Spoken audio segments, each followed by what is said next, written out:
least once within the first 3 years of starting school. Of these, if you separate this into different colleges, 35% of STEM students will have changed their major compared to 29% of non-STEM students.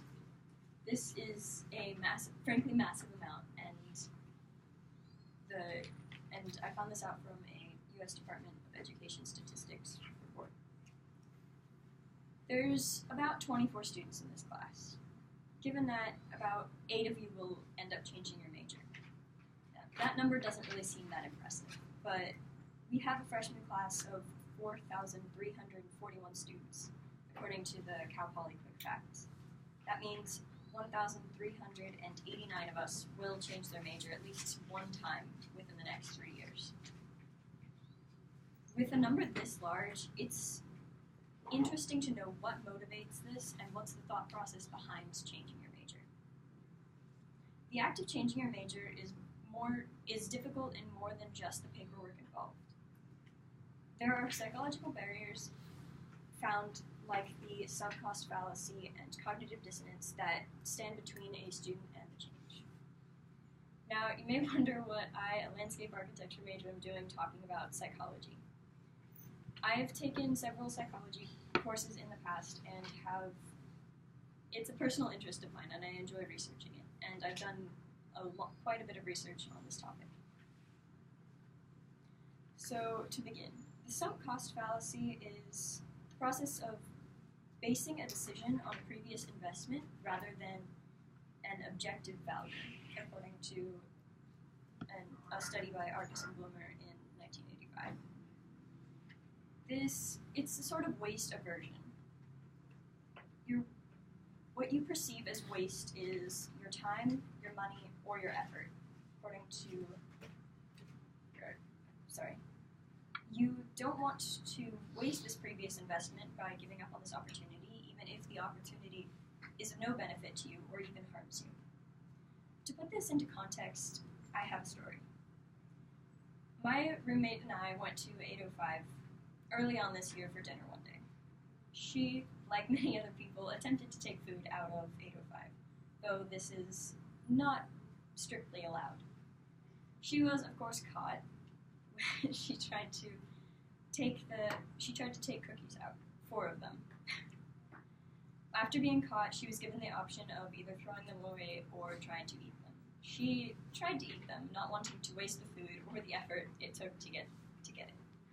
She failed in this, but she still had tried, even though she knew that it would make her stomach hurt. It wasn't of any benefit to her, and it wouldn't give her any happiness.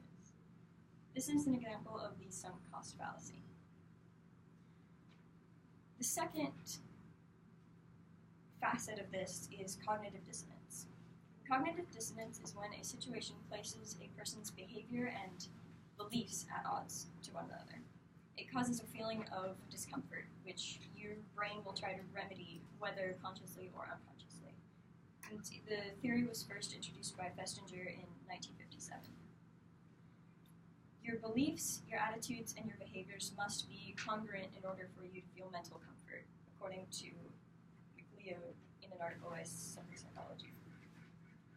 So here's the connection between the two. So the sunk cost fallacy makes you not want to change your major. You don't want to have wasted your time or your money pursuing this other major and have to change and start all over again. So this waste, the perceived waste causes an aversion, even if the major really isn't right for you and you can't find passion in it. So you decide to stay. But by deciding to stay, this creates cognitive dissonance. You're staying, though you believe and you know that this is not right for you. Thus, something must change. So what changes is often your beliefs.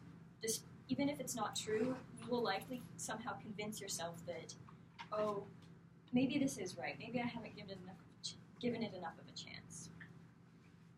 However, it's important to take into account the objective reality of the situation. So you need to know what to do if you're thinking about changing your major. On the Cal Poly Advising website, it gives you 3 steps. First, you research. You go in depth on what your major consists of and what the major you want to change into consists of. You don't want to make the same mistake twice. Next, you check your major-specific criteria. See what's required for you to be able to change your major. And lastly, you complete a change of major inquiry form. This may or may not be approved, and if not, then you have to follow some other path. But no matter what, it's important to weigh your options objectively. Try to avoid falling into a fallacy, like the sunk cost fallacy, and ask yourself the best course of action, which you would then follow through with. It's important to make an informed decision, and I hope this helps you to do so.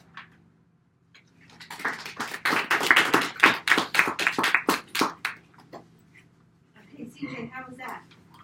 I feel like it went pretty well. It was kind of hard because I was trying to do the